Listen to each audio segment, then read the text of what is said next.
Hello friends, आज हम देखने वाले हैं बिहार पुलिस भर्ती परीक्षा 2025 और यह रुक्मिणी पब्लिकेशन का बुक है। इसमें 2010 से लेके 2024 तक जितने भी एग्ज़ाम हुए हैं बिहार पुलिस के, इसके सारे प्रश्न इसमें सेट बाय सेट दिए गए हैं। इसमें कुल 27 टेस्ट टोटल हैं। तो चलिए आज हम शुरू करते हैं। इसका पहला सेट हम अपलोड कर चुके हैं बिहार विजय उद्धार जी के जिस चैनल पे, और अगर कोई नए चैनल पर नए हैं तो कृपया इसे आप सब्सक्राइब जरूर करें एवं और कोई सुझाव हो तो कृपया कमेंट करें। तो चलिए हम देखते हैं। इसका पहला क्वेश्चन है बिहार पुलिस सिपाही भर्ती परीक्षा 1/5/2010 बेस्ट ऑन मेमोरी है।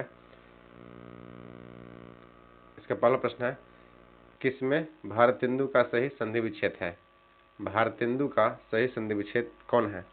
यह होगा Bharat plus Indu, option number D होगा। अगला है सज्जन का विपरीतार्थक शब्द क्या है? यह होगा दुर्जन। जातिवाचक संज्ञा के से भाववाचक संज्ञा के निर्माण का सही उदाहरण क्या है? यह होगा लड़का से लड़कपन। लड़का से क्या हो गया? लड़कपन। यह क्या हो गया? यह भाववाचक संज्ञा है। अगला है कौन सा आरंभ बोधक संयुक्त क्रिया कौन सी है?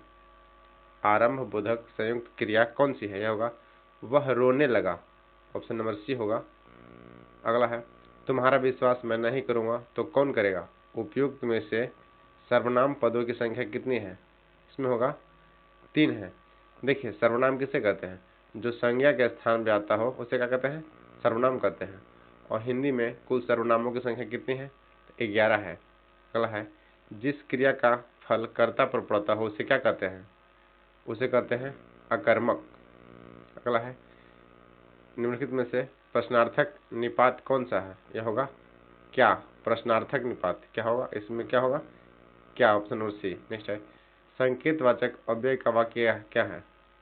संकेतवाचक अव्यय का वाक्य है यह गिलास आधा भरा हुआ। यह क्या है? संकेतवाचक उदाहरण है। अगला है किसी वर्ण में हलंत का प्रयोग किया जाता है वर्ण को बिना स्वर से प्रयोग करने के लिए। किस लिए किया जाता है? वर्ण को बिना स्वर से प्रयोग करने के लिए।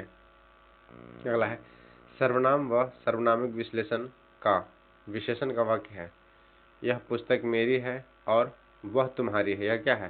सर्वनाम व सर्वनामिक विशेषण का वाक्य है। अगला है नीलकंठ शब्द है क्या है?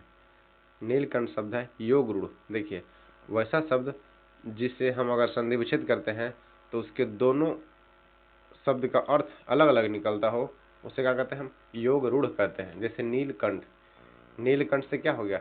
यह अगर पूरा शब्द है तो इसे हम कहेंगे शिव जी जिनका कंठ नीला हो। और अगर नील और कंठ को अलग अलग कर देंगे तो नीला अलग और कंठ अलग, इसमें दोनों से शब्द बन रहे हैं। नेक्स्ट है come to my party, blank खालिस्तान है standard Saturday night. Come to my party खालिस्तान है सैटरडे नाइट। इसका क्या होगा? On Saturday night. Come to my party on Saturday night. इसमें देखिए हिंदी इंग्लिश से भी क्वेश्चन पूछे जाते हैं। इंग्लिश से बहुत कम ही क्वेश्चन देखने को बोलते हैं, 2 से 3। अगला है चूज द करेक्ट सेंटेंस। इसका होगा the doctor has been living here since 2025। Next है pack out the correctly spelled word. इसका क्या होगा? ओकेसियोनली। नेक्स्ट है choose the correct autonomy of honest. क्या होगा इसका? डिसऑनेस्ट। एंटोनिमी क्या होगा? एंटोनिम ऑनेस्ट का डिसऑनेस्ट। देखिए अगला प्रश्न मैथ का है ए बी तथा सी डी एक दूसरे को ओ बिंदु पर काट रहे हैं तथा कोण ए ओ सी जो 30 डिग्री है तो कोण ए ओ डी किसके समतुल्य होगा? इसका देखिए कोण ए ओ डी जो है यह 5 कोण बी ओ डी के समतुल्य होगा। नेक्स्ट है यदि एक घन की प्रत्येक भुजा को 50% से बढ़ा दिया जाए तो उसका क्षेत्रफल में कितना परसेंट की वृद्धि होगा? इसका देखिए एक फॉर्मूला होता है x plus y plus x y बटा 100। ये जो फॉर्मूला है इसे आप कई टॉपिक में सेट कर सकते हैं। अगर किसी धन की क्या कहा गया 50% वृद्धि किया गया है तो उसके पृष्ठ क्षेत्र में कितना वृद्धि होगा? ये होगा 125%। इसे आप जैसे एक्स बाई या तो एक्स एक्स के मान के बना सकते हैं। जैसे एक्स प्लस वाई बटा 100% की वृद्धि हो जाएगा। तो एक्स की जगह कितना रखेंगे? 50 रखेंगे। फिर यहाँ वाई नहीं है, 50 ही दिया हुआ है, तो फिर यहाँ कितना रखेंगे? 50 रखेंगे मन, और कैलकुलेशन करके x plus y x y बटा 100 कितना जाएगा 125%। अगर यहाँ क्वेश्चन रहता है कि एक पहली भुजा को 50% तथा दूसरी को 30% बढ़ाया जाए तो कुल कितना वृद्धि होगा। इसमें देखिए घन हो, घनाभ हो, क्षेत्रफल हो, वृद्धि हो, कमी हो, दूरी हो, कुछ भी रहे तो सभी में यही फॉर्मूला यूज होता है। अगर यहाँ 50 और 30 रहता है तो x की जगह हम 50 रखते हैं और y की जगह कितना रखते हैं 30 रखते हैं। तो इसका आंसर कितना आएगा कैलकुलेशन करने के बाद 125%। नेक्स्ट है संचयी बारंबारता वक्र का प्रयोग किया जाता है किसको प्राप्त करने के लिए। यह होगा माध्यिका को प्राप्त करने के लिए। संचयी बारंबारता का प्रयोग किसको प्राप्त करने के लिए किया जाता है। यह होगा माध्यिका को प्राप्त करने के लिए। अगला है निम्नलिखित में से कौन सा द्विघात समीकरण है। द्विघात समीकरण कौन सा है। देखिए द्विघात समीकरण किसे कहते हैं, वैसा समीकरण जो ax plus b by ax square plus b by plus c equal to 0 के रूप में हो।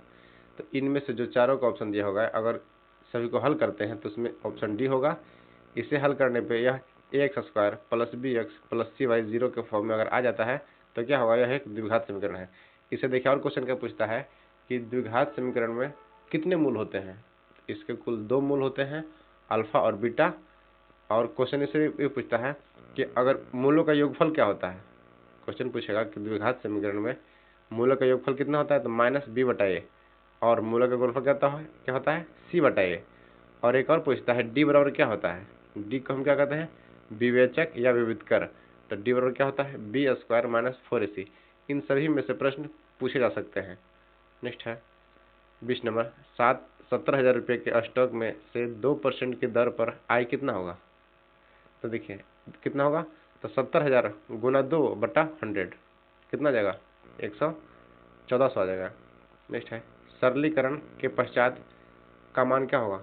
इसे आप हल करके देख सकते हैं। इसका आएगा option number B. Option number क्या होगा बी होगा। अगला है एक वृत्ताकार पहिया की त्रिज्या 1.75 सेंटीमीटर है तो 11 किलोमीटर दूरी तय करने में वह कितने चक्कर लगाएगा। देखिए यहाँ त्रिज्या दिया गया है तो एक चक्कर में वह जितना दूरी तय करता है वह उसकी परिधि के बराबर होता है। वृत्त जो है एक चक्कर में उतना ही दूरी तय करेगा जितना उसका परिधि होगा। तो उसका परिधि के लिए हमको क्या चाहिए 2πr फॉर्मूला चाहिए। यहाँ r दिया गया हुआ 1.75 मीटर। तो एक चक्कर की कुल दूरी कितना हो गया उसके परिधि के बराबर, तो उसका परिधि हुआ 2πr। तो 2 गुने पाई का मान कितना होता है 22/7 होता है इंटू r कितना दिया गया है 1.75। इसको जब कैलकुलेशन करेंगे तो कितना आएगा 11 मीटर आएगा। अब देखिए यह एक चक्कर में 11 मीटर की दूरी तय करता है तो क्या कर रहा है 11 किलोमीटर की दूरी तय करने में वह कितना चक्कर लगाएगा। तो इसको 11 किलोमीटर को हम मीटर में बदल देंगे तो कितना हो जाएगा कितना बटा 11 इक्वल टू कितना आ जाएगा 1000 चक्कर। नेक्स्ट प्रश्न अगला है एक्स वाई परिमेय संख्या है। इसे देखिए आप सॉल्यूशन देख सकते हैं इसका बुक से ही, या तो इसे बनाने में यहाँ पे ज़्यादा। अगला प्रश्न है एक आयताकार हॉल की लंबाई 24 मीटर है तथा इसके विकर्ण की लंबाई 26 मीटर है तो इसका क्षेत्रफल क्या होगा। देखिए इसका क्षेत्रफल होगा एक आयत का लंबाई दिया गया है कितना 24 सेंटीमीटर और विकर्ण दिया गया है 26 सेंटीमीटर। तो इसका हम पहले चौड़ाई निकाल लेंगे। इसका चौड़ाई निकालने क्या करना होगा, फॉर्मूला क्या होता है अगर इसे हम लंब मानते हैं, इसे कर्ण मानते हैं, इसे आधार मानते हैं तो आधार बराबर क्या होता है कर्ण स्क्वायर माइनस लंब स्क्वायर। तो अंडर रूट 26 का स्क्वायर माइनस 24 का स्क्वायर बराबर कितना जाएगा 10 आएगा। तो इसका बी डी जो कि चौड़ाई का मान निकल गया है 10 हो गया है। अब क्या करा इसका क्षेत्रफल क्या होगा, तो लंबाई दिया गया है 24 और इसका चौड़ाई निकल गया है 10। तो क्षेत्रफल क्या होता है लंबाई गुना चौड़ाई बराबर कितना हो गया 240 मीटर। नेक्स्ट है 3 नंबर प्रश्न, इसको आप हल करके देख सकते हैं। इसे कितना आएगा 243 आएगा। नेक्स्ट है 1946 ईस्वी में उद्देश्यों संबंधित प्रस्ताव की रचना किसने की थी। 1946 ईस्वी में उद्देश्यों संबंधी प्रस्ताव की रचना किसने की थी। इसका होगा सरदार जवाहरलाल नेहरू जी किए थे। नेक्स्ट है पृथक निर्वाचन पद्धति की शुरुआत निम्नलिखित में से किसके द्वारा हुई थी। यह होगा मार्ले मिंटो सुधार। यह 1909 में किया गया था और यह सांप्रदायिक निर्वाचन का जनक किसे कहा जाता है मार्लो मिंटो का कहा जाता है। इन्होंने ही कहा था कि हम 20 के दंत बो रहे हैं, हम नाग के दंत बो रहे हैं और इसका परिणाम अत्यंत ही विषैला होगा जो कि आगे चल के हिंदू मुस्लिम के बारे में विशेष इसका आपत्तिजनक हुआ और हिंदू और मुस्लिम का चुनाव को इन्होंने अलग करके बाद में चल के देखिए अलग देश ही बन गया है इंडिया पाकिस्तान। तो इन्होंने ही कहा था कि हम नाग के दंत बो रहे हैं और इसका विष अत्यंत ही भयंकर होगा, मार्ले मिंटो सुधार के द्वारा। अगला है स्वतंत्रता या मृत्यु का नारा किसने दिया था? यह होगा अमेरिकी सेना ने। स्वतंत्रता या मृत्यु का नारा किसने दिया था? अमेरिकी सेना ने। यहाँ कब हुआ स्वतंत्रता की आज़ादी? 4 जुलाई 1783 को। अमेरिका स्वतंत्र कब हुआ था? 4 जुलाई 1783 को। नेक्स्ट है बोस्टन बंदरगाह पर 340 चाय के बॉक्सों को समुद्र में फेंका गया था। इस घटना को किस नाम से जाना जाता है? इस घटना को हम बोस्टन टी पार्टी कहते हैं। यह देखिए 1773 में राजनीतिक लिबर्टिक व्यापारी के विरुद्ध ऐसा किया गया था। 340 चाय की पेटियों को समुद्र में फेंक दिया गया था। अगला है अमेरिका, कनाडा, डेनमार्क, ब्रिटेन, पुर्तगाल, फ्रांस, बेल्जियम, हॉलैंड, लग्जमबर्ग, तुर्की और ग्रीस ने एक सैनिक संधि की है जिसे क्या कहता है? इसे कहता है NATO. National treaty of organization. इसका क्या होगा? इसका स्थापना कब हुआ था नाटो का? 1949 में। इसका मुख्यालय कहाँ? बेल्जियम का ब्रुसेल्स में। नेक्स्ट है संयुक्त राष्ट्र के स्थायी सदस्य कितने हैं? देखिए राष्ट्र संघ के स्थायी सदस्य कितने हैं? इसका होगा फ्रांस, ब्रिटेन, इटली और जापान। राष्ट्र संघ यहाँ पूछ रहा है। इसका स्थापना कब हुआ था? 1920 में, जबकि संयुक्त राष्ट्र संघ का स्थापना 24 अक्टूबर 1945 को हुआ था। और इसके स्थायी सदस्य कितने हैं? 5 है। ब्रिटेन, फ्रांस, रूस, चाइना एवं अमेरिका है। नेक्स्ट है प्रथम विश्व युद्ध का मुख्य कारण क्या था? यह होगा फर्डिनेंड की सेरोजेवा में हत्या। और इसके अलावा बी में क्या ऑप्शन दिया? त्रिपक्षीय संधि। यह धोरी राष्ट्र और मित्र राष्ट्र के बीच यह युद्ध हुआ था। कब हुआ था? 28 जुलाई 1914 को। और समाप्त कब हुआ था? 11 नवंबर 1918 को। प्रथम विश्व युद्ध। नेक्स्ट है पाषाण युग में काटने के लिए सामान्यतः प्रयुक्त उपकरण को क्या कहा जाता था? यह होगा गणासा। नेक्स्ट है गुप्त काल के प्रसिद्ध गणितज्ञ थे कौन? आर्यभट्ट। इनकी पुस्तक क्या है? आर्यभट्टियम सूर्य सिद्धांतिका। ये जो पुस्तक है आर्यभट्ट के द्वारा लिखा गया है। अगला प्रश्न है अलाई दरवाजा किसके शासनकाल में बनाया गया था? यह होगा अलाउद्दीन खिलजी के द्वारा। अलाई दरवाजा जो है अलाउद्दीन खिलजी के शासनकाल में बनाया गया था। नेक्स्ट है राजा राम मोहन राय के द्वारा चलाया गया सुधार आंदोलन था क्या था? यह होगा ब्रह्म समाज। ब्रह्म समाज राजा राम मोहन राय जी ने 1888 में चलाए थे। और उसी के बाद 1829 में सती प्रथा का भी इन्होंने समाप्ति किया है लॉर्ड विलियम बेटिंग के सहमति से। इन्होंने ब्रह्म समाज की जो स्थापना किए हैं राजा राम मोहन राय जी और लॉर्ड विलियम बेटिंग, ये दोनों मिलकर सती प्रथा का अंत 1829 में किए हैं। अगला है आर्य समाज। आर्य समाज का स्थापना कौन किए थे? स्वामी विवेकानंद जी ने 1875 में। और भक्ति आंदोलन को, यह दक्षिण भारत में जो भक्ति आंदोलन है इसके प्रणेता रामानंद सागर माने जाते हैं। नेक्स्ट है रामानंद। थियोसॉफिकल सोसाइटी की स्थापना किनके द्वारा की गई थी? थियोसॉफिकल सोसाइटी की स्थापना मैडम ब्लातवस्की द्वारा किया गया था 1875 में। उसके अलावा एनी बेसेंट जो है यह 1916 में होम रूल लीग आंदोलन के प्रणेता थे। कौन? Annie Besant. और गोविंद रानडे क्या थे? यह प्रार्थना समाज की स्थापना उन्होंने किया था 1867 में। गोविंद रानडे। नेक्स्ट है गदर पार्टी की स्थापना कहाँ हुई थी? यह होगा कनाडा एवं यूएसए में। कब? 1913 में। कनाडा एवं यूएसए में 1913 में। 1913 में क्या हुआ था? भारत का प्रथम साहित्य नोबेल पुरस्कार विजेता रविन्द्रनाथ टैगोर जी को मिला था साहित्य का। नेक्स्ट है और इसका स्थापना कौन किए थे? गदर पार्टी की स्थापना लाला हरदयाल ने कनाडा एवं यूएस में किए थे। कब? 1913 में। महात्मा गांधी ने भारतवर्ष में पहला सत्याग्रह कहाँ शुरू किया था? महात्मा गांधी जब 9 जनवरी 2015 को भारत आए थे उसके बाद पहला सत्याग्रह कहाँ कब किए थे? यह होगा 1917 में। कहाँ? बिहार के चंपारण में। इनका महात्मा गांधी का महात्मा नाम यहाँ से ही पड़ा है। अगला है बारदोली सत्याग्रह कब हुआ था? यह 1928 में हुआ था सरदार वल्लभ भाई पटेल के द्वारा। और बारदोली की महिलाओं ने ही इन्हें सरदार की उपाधि दी थी, सरदार वल्लभ भाई पटेल को। और खेड़ा सत्याग्रह कब हुआ था? यह 1918 में हुआ था।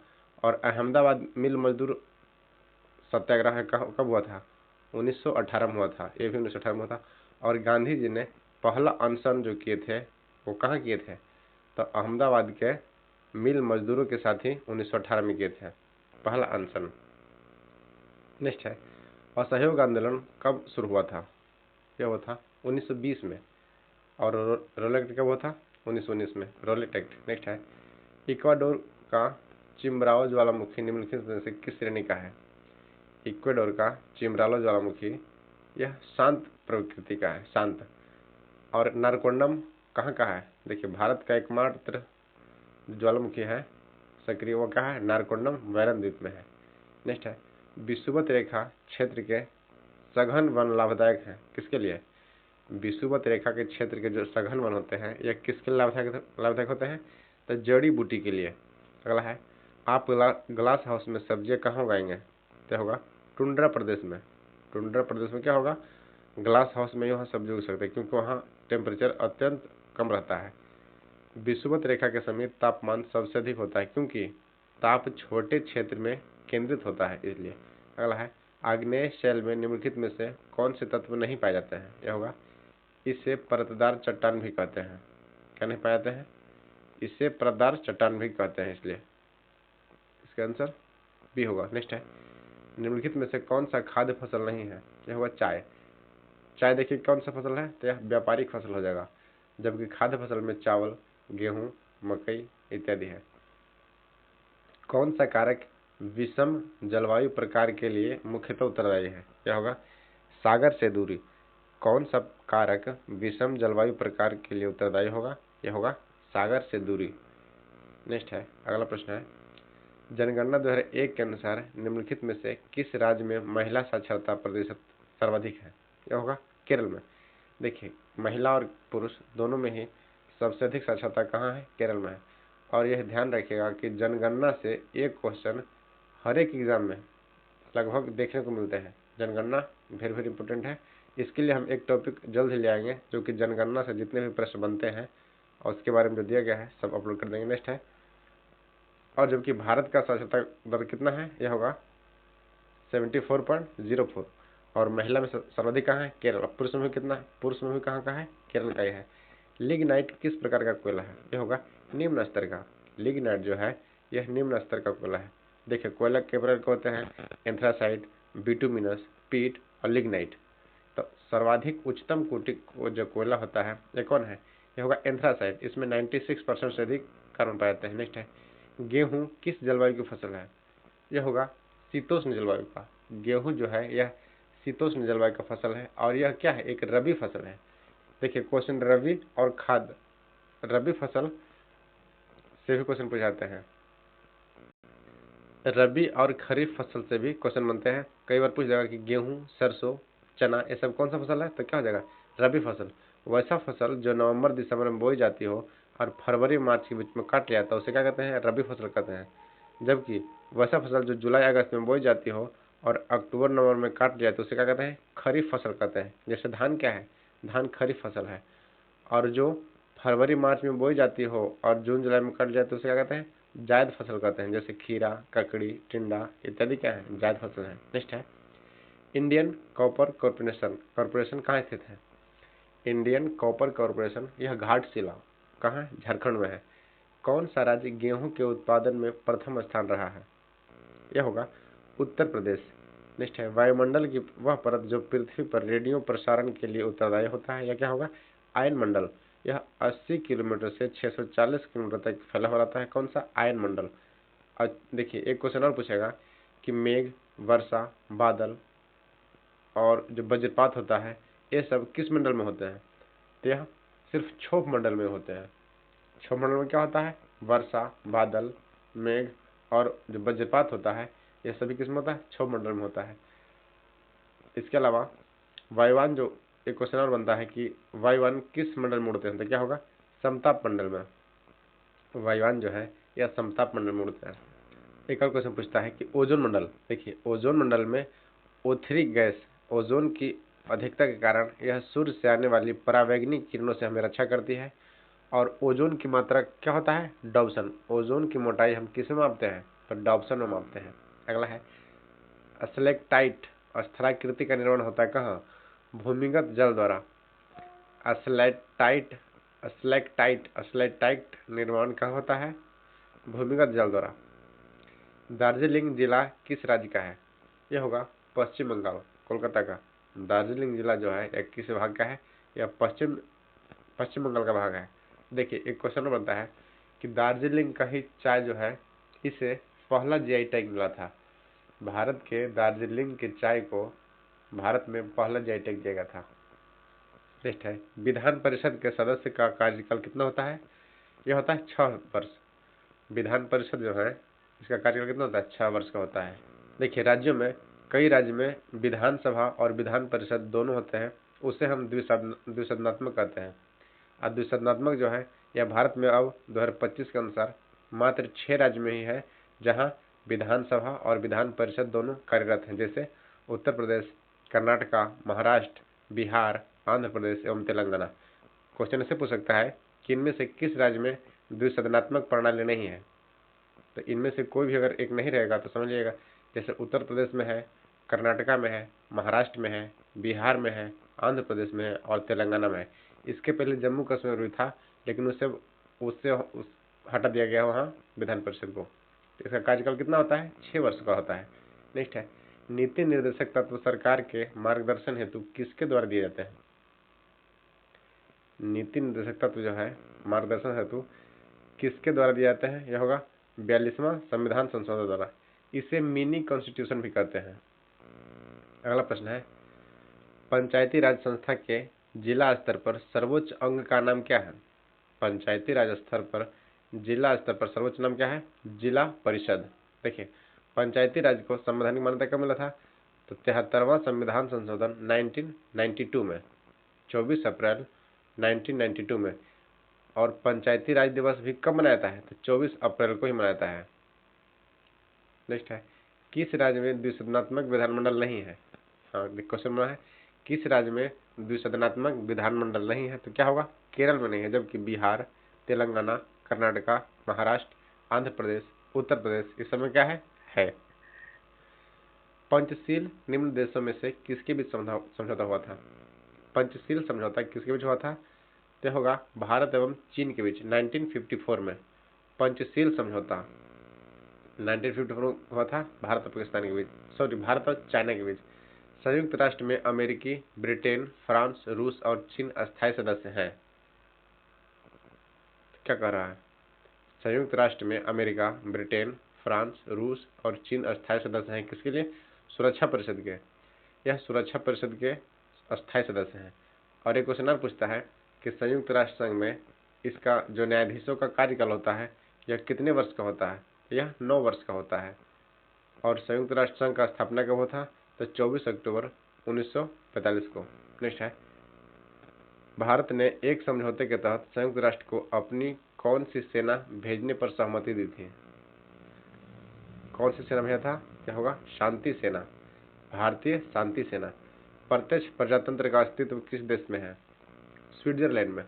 प्रत्यक्ष प्रजातंत्र का अस्तित्व जो है यह स्विट्जरलैंड में है। सार्क का मुख्य भूमिका निभाने वाला देश कौन है? यह होगा भारत, सार्क। नेक्स्ट है, अनुच्छेद 19 के अंतर्गत कौन सा स्वतंत्रता का अधिकार नहीं है? व्यक्तिगत स्वतंत्रता का अधिकार। जबकि देखिए आर्टिकल 19 में क्या है?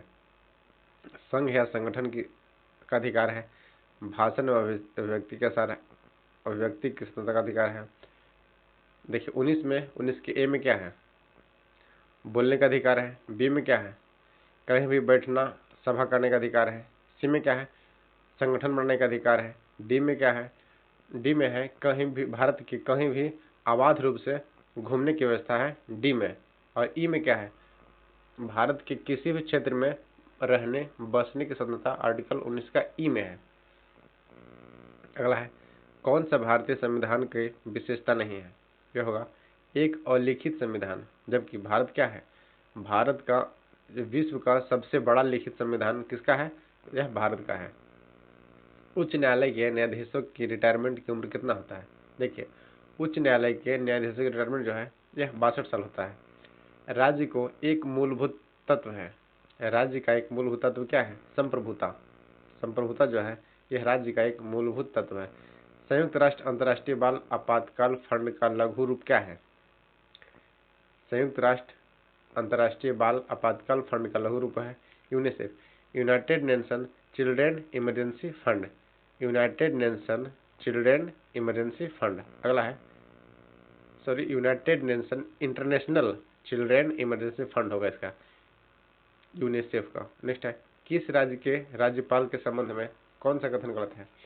किसी राज्य के राज्यपाल के संबंध में कौन सा कथन गलत है? इसका क्या होगा? राज्यपाल का चुनाव संसद करती है, यह गलत होगा, जबकि राज्यपाल केंद्र द्वारा नामित होता है, यह सही है। राज्यपाल उस राज्य का नहीं होना चाहिए जहां उनकी नियुक्ति हुई है। अगला है, यह 2 या 2 से अधिक राज्यों के लिए एक राज्यपाल की नियुक्ति किया जा सकता है, ये सारे कथन सही है, जबकि राज्यपाल का चुनाव संसद करता है, यह कथन क्या है? गलत है। तरंगों की जो धातुओं से संचारित होती है क्या है? तरंग जो धातुओं से संचारित होती है, यह क्या होगा? ए और बी दोनों, केवल अनुदैर्ध्य और केवल अनुप्रस्थ। देखिए ध्वनि क्या है? ध्वनि जो है यह एक अनुदैर्ध्य तरंग है, जबकि प्रकाश क्या है? प्रकाश यह अनुप्रस्थ तरंग है। एक चाबी, अगला क्वेश्चन है, एक चाबी भरी गाड़ी की कमानी में किस प्रकार की ऊर्जा होगा? देखिए चाबी भरी घड़ी में, या साधा हुआ तीर में, या बंधा हुआ पानी में, ये सब में क्या रहता है? अस्थिर ऊर्जा रहता है। अगला है, 50 न्यूटन के एक बल को एक्स अक्ष पर घटक 30 न्यूटन है, इसका वाई अक्ष पर की दिशा में घटक क्या होगा? यह 40 न्यूटन होगा। 0 डिग्री सेंटीग्रेड पर 5 ग्राम बर्फ और 45 डिग्री सेंटीग्रेड पर 20 ग्राम जल को मिश्रित किया जाता है, तो मिश्रण का तापमान कितना होगा? यह होगा 20 डिग्री। एक रॉकेट जिसका सिद्धांत पर कार्य करता है वह क्या है? गति का तृतीय नियम। देखिए न्यूटन की गति का तृतीय नियम क्या है? प्रत्येक क्रिया के विपरीत प्रतिक्रिया होता है, तो रॉकेट जिस सिद्धांत पर कार्य करता है वह क्या होगा? न्यूटन का तृतीय नियम। प्रथम नियम क्या है? प्रथम नियम में जड़ता का नियम है कि कोई भी वस्तु जिस अवस्था में है वह तब तक उसी अवस्था में रहेगा जब तक कि उस पर कोई बाह्य बल आरोपित नहीं किया जाए। अगला प्रश्न है, एक पत्थर एक भवन की छत से छोड़ने पर पृथ्वी सतह पर गिरने में 4 सेकंड लेता है, तो भवन की ऊंचाई कितना होगा? 78.4 मीटर। यह न्यूमेरिकल है, ये सब आप बुक से देख सकते हैं। इसी तरह से एक घर में 60 वाट के 5 लैंप, 75 वाट के 4 पंखे प्रतिदिन 6 घंटे में उपयोग किए जाते हैं, तो 30 दिनों में कुल उपयोग की गई यूनिट क्या होगा? देखिए इसका फॉर्मूला होता है वाट गुने घंटा गुने डे। देखिए 60 वाट का है, 75 वाट का है, तो 2 यूनिट कितना हो गया?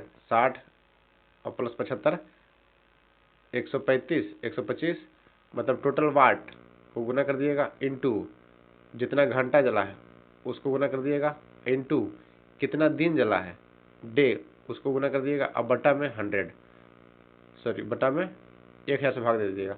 यह जितना का कैलकुलेशन करके उतना ही क्या होगा? अगर कहेगा कि 1 यूनिट का मान लीजिए 5 रुपया है, तो कुल कितना यूनिट उठेगा? तो इसको हल करने के बाद जितना वाट आएगा उसे आप उस यूनिट से गुना कर दिएगा, तो 30 दिन है तो ये तो डे की जगह 30 होगा। इस कैलकुलेशन से इसका आंसर आ सकता है, आ जाएगा। अगला प्रश्न है, एक अस्थायी चुंबक किसी निश्चित बिंदु पर चुंबकीय क्षेत्र B उत्पन्न करता है और दोनों बराबर भागों में काट दिए जाते हैं, तो उस बिंदु पर उत्पन्न चुंबकीय क्षेत्र क्या होगा? इसका होगा B/2, उसका आधा जाएगा। सूचीबद्ध फोकस दूरी वाले 4 लेंसों का प्रयोग एक सूक्ष्मदर्शी अभिदृश्यक के रूप में करने पर विचार किया जा रहा है। जो लेंस किसी निश्चित नेत्रिका के साथ सर्वाधिक आवर्धन पैदा करेगा उसकी फोकस दूरी क्या होगी? ये होगा 5 मिलीमीटर। घरेलू खाना पकाने की गैस द्रवित पेट्रोलियम गैस में मुख्यतः क्या होता है? यह ब्यूटेन एवं आइसोब्यूटेन द्रवीभूत क्या रहता है? लिक्विड 5 पेट्रोलियम गैस रहता है, ब्यूटेन और आइसोब्यूटेन की द्रवीभूत रूप। देखिए क्वेश्चन पूछता है कि जो घरेलू गैस होता है इसमें गंध नहीं रहता है, तो उसमें गंध के लिए क्या मिलाया जाता है? जो घरेलू गैस होता है यह गंध रहित रहता है, तो इसमें गंध के लिए मिथाइल मर्केप्टन मिलाया जाता है, यह सल्फर के है मिथाइल मर्केप्टन। नेक्स्ट है, रदरफोर्ड के अल्फा कण का प्रकीर्णन द्वारा किसकी खोज हुई है? यह होगा प्रोटॉन की। रदरफोर्ड के अल्फा कण की प्रकीर्णन किसके द्वारा खोज हुई है? इसके द्वारा जो खोज हुई है क्या है? वो प्रोटॉन है, अल्फा कण के द्वारा प्रोटॉन की खोज। नेक्स्ट है, वह सेल जिसमें विद्युत धारा का उत्पादन रासायनिक अभिक्रिया के फलस्वरूप होता है क्या कहलाता है? वैद्युत रासायनिक सेल। वह सेल जिसमें विद्युत धारा उत्पादन रासायनिक अभिक्रिया के फलस्वरूप होता है? विद्युत रासायनिक सेल। अगला है समांगी मिश्रण क्या है? गन पाउडर क्या है? एक समांगी मिश्रण है। स्फटिक रासायनिक दृष्टिकोण से क्या है? Silicon oxide SiO2। जब मैग्नीज और क्लोरीन के बीच अभिक्रिया होती है तब क्या होता है? प्रत्येक मैग्नीज परमाणु 2 इलेक्ट्रॉन का त्याग करते हैं। प्रत्येक मैग्नीज परमाणु 2 इलेक्ट्रॉन क्या करते हैं? त्याग करते हैं। अगला प्रश्न है वह तरल जो ऑक्सीजन तथा अवकारक दोनों की तरह काम करते हैं। वह तरल जो ऑक्सीकारक तथा अवकारक दोनों की तरह कार्य करते हैं क्या होगा? Hydrogen peroxide HF, hydrogen peroxide. निम्नलिखित में से किस अणु में द्विबंध है? यह होगा O2। O2 में क्या है? द्विबंध। अगला है दहन की क्रिया के लिए निम्नलिखित में से कौन सा शर्त आवश्यक है? यह होगा पदार्थ के ज्वलन ताप की प्राप्ति। जब तक उस पदार्थ के ज्वलन ताप नहीं मिलेगा तब तक वह वस्तु नहीं जलेगा। जैसे पेट्रोल का क्या है? ज्वलन ताप अत्यंत निम्न है और जबकि लकड़ी का अधिक है। अगला है C614 तथा N14 उदाहरण है किसके? समभारिक के। देखिए जिसका परमाणु संख्या भिन्न एवं परमाणु भार बराबर हो से क्या कहते हैं? परमाणु भार समभारिक कहते हैं। अगला प्रकाश संश्लेषण की दर अधिकतम होती है किसमें? लाल प्रकाश में। लाल रंग के प्रकाश में क्या होता है? प्रकाश संश्लेषण की दर अधिक होता है। एक पौधे पर दूसरा पौधा को क्या कहते हैं? एक पौधे पर दूसरा पौधा उगने वाले को कहते हैं एपीफाइट। एपीफाइट कहते हैं। एम्फीबियस क्या है? एम्फीबियस है जल और थल में दोनों रूप में रह सकने वाले प्राणी क्या कहते हैं? एम्फीबियस। कौन से पौधा उत्सर्जन का एक उत्पादक नहीं है? उपोत्पाद नहीं है। निम्नलिखित में से कौन सा पौधे में उत्सर्जन का एक उपोत्पाद नहीं है? यह होगा यूरिक एसिड। नेक्स्ट है फसलों पर DDT के छिड़काव से प्रदूषित होता है क्या? वायु, मृदा तथा जल। DDT जो है यह एक कीटनाशक है। इसको छिड़कने से वायु, मृदा एवं जल तीनों प्रदूषित होता है। नेक्स्ट है एफ्लाटॉक्सिक नामक विष उत्पन्न किया जाता है किसके द्वारा? फंगस के द्वारा। एफ्लाटॉक्सिक नामक जो विष है यह फंगस के द्वारा उत्पन्न होता है। नेक्स्ट है मानव शरीर के किस अंग में रुधिर ऑक्सीजन युक्त होता है? यह होता है फेफड़ा में। सुमेलित युग्म नहीं है। सुमेलित युग्म नहीं है क्या होगा? साल्मोने कोस्ट। जबकि देखिए प्लाज्मोडियम मलेरिया से संबंधित है। टीनिया सोलियम यह टीनियसिस से है। पैंथार्मोनी ऑस्टियोपोरोसिस से है। देखिए ऑस्टियोपोरोसिस के नामक बीमारी जो है यह कैल्शियम की कमी से होता है। नेक्स्ट है मियोसिस के लिए कौन सा कथन सही है? मियोसिस एक अर्धसूत्रीय विभाजन है। देखिए मानव के लिंग में क्या होता है? अर्धसूत्रीय विभाजन होता है। लिंग जनन में अर्धसूत्रीय विभाजन होता है। तो दोस्तों यह 100 तक हम देख चुके हैं और सेट नंबर 3 जल्द ही लाएंगे। वीडियो को ऊपर देखने का धन्यवाद और अगर कोई चैनल पर नए हैं तो कृपया सब्सक्राइब जरूर करें। Thank you. जय हिंद। और जो भी अगर तैयारी कर रहे हो कोई बिहार पुलिस का तो कृपया इस सेट को एक दोस्त में कम से कम अवश्य शेयर करें। Thank you.